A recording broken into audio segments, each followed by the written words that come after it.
You heard Jonathan say earlier that high wind is fueling fire danger for today. So let's send it out to meteorologist Taylor Cox, who's live at Lake Hefner this morning. Taylor, you have what people should do if you happen to see smoke later today. Yeah, if you do happen to see smoke, we're going to talk about what you need to be doing. But we're out here at Lake Hefner this morning. It's definitely very windy. We're actually starting to see some waves pick up on this lake as well. But I want to talk about, what to do if you happen to be in that fire danger. We've got high wind, we've got very dry conditions out there. So the National Weather Service encourages you to avoid any activities that could lead to starting a fire, including throwing cigarette butts out the window and chains dragging behind the car.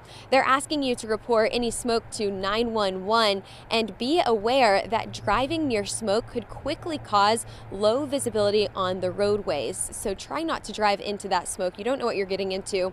A red flag warning has been issued. That's also known as a fire weather warning. That's been issued from noon until 7 o'clock for western Oklahoma, and a wind advisory for north central Oklahoma. So make sure you secure any objects that could potentially blow around from those gusty winds today. Now, the National Weather Service did note that the wind could knock down tree limbs and cause power outages, so just be prepared for that as well. Of course, we'll keep you updated that here on KOCO, but until then, make sure you grab a ponytail holder this morning and a jacket. That wind is definitely going to be noticeable. I don't know if you can hear it in my microphone or not, but it's definitely strong this morning.